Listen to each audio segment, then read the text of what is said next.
So, picture this. You've either called for help or someone's called for you, and now paramedics are standing in your living room. But what if you feel okay? What if you really don't want to go to the hospital? Do you actually have a choice? Well, let's dive in and unpack your rights when it comes to refusing medical care. Okay, let's just get right to the big question. The lights are flashing, the professionals are there, and everything feels urgent. In that moment, can you really look a paramedic in the eye and just say, no, thank you? The short answer is yes, but it's a yes with some very, very important strings attached.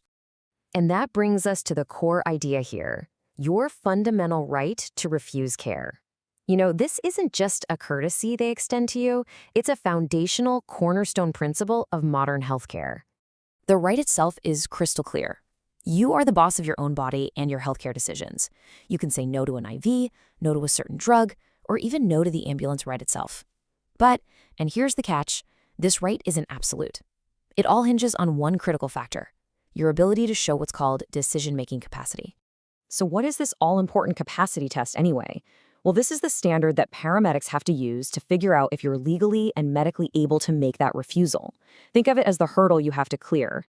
To put it simply, capacity just means you're of sound mind. It means you can actually grasp what's happening to you, you understand what the paramedics are telling you, and you fully appreciate the potential consequences, good or bad, of your decision to say no.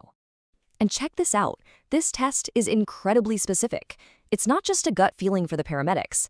These 5 criteria are how they take a big legal idea, like informed consent, and make it work in a real-world, on-the-spot situation.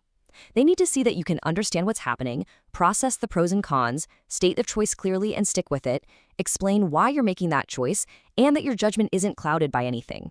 You have to meet all 5. All right, so let's say you've passed the test, you've shown you have capacity, and you've decided to refuse. What happens next? Well, they don't just turn around and walk out. There's a formal protocol they have to follow. First, the paramedics are going to have a very serious conversation with you. They'll explain what they think is going on, what they want to do, and exactly what could happen if you refuse. If they have any doubt at all about your capacity, they might get on the radio and consult with a doctor. And no matter what, they are going to document everything. The assessment, the conversation, your decision, the whole shebang. And this part really underscores just how seriously they take this. It's their legal and ethical duty to make absolutely sure you know the risks. They might say something pretty blunt, like, if you refuse transport, your condition could get much worse and it could lead to permanent injury or even death. They're not trying to scare you. They're doing their job to make sure your refusal is truly an informed one. Now, we focused a lot on when you can say no, but it's just as important to understand when you can't.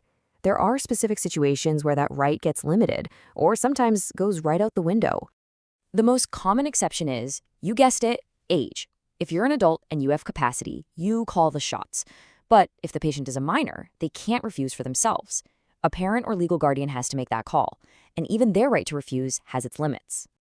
Okay, here's a tricky one. If someone is under a formal petition for a psychiatric evaluation, they can often still refuse specific medical treatments, like an IV, for example. But what they cannot refuse is transport to the hospital. That order to be evaluated is non-negotiable. This one is about as clear-cut as it gets. If a patient is actively suicidal, or if a reliable person, like a family member, reports a suicide attempt, the right to refuse is gone, period.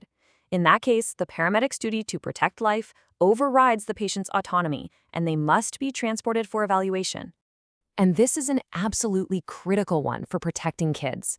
If paramedics suspect child abuse or neglect, they can and they will override a parent's refusal. Their number one priority becomes the child's safety. They'll get that child to the hospital and notify law enforcement. Phew, okay. After going through all of that, what are the most important things to remember? Let's wrap this up and get to the key takeaways. So, what's the bottom line here? It's this. You are in the driver's seat for your medical decisions. But that right isn't a blank check. It requires you to be able to make a clear, informed, and rational choice. Paramedics have a whole formal process to figure that out. And in really high-stakes situations involving kids or mental health crises, the priority shifts to making sure people are safe. And that leaves us with a pretty fascinating question to chew on. This entire process is a delicate balancing act, right? It's a tug-of-war between 2 huge principles, your right to control your own body and a paramedic's duty to protect your life. It really makes you think, in the heat of a medical emergency, where's the perfect place to draw that line?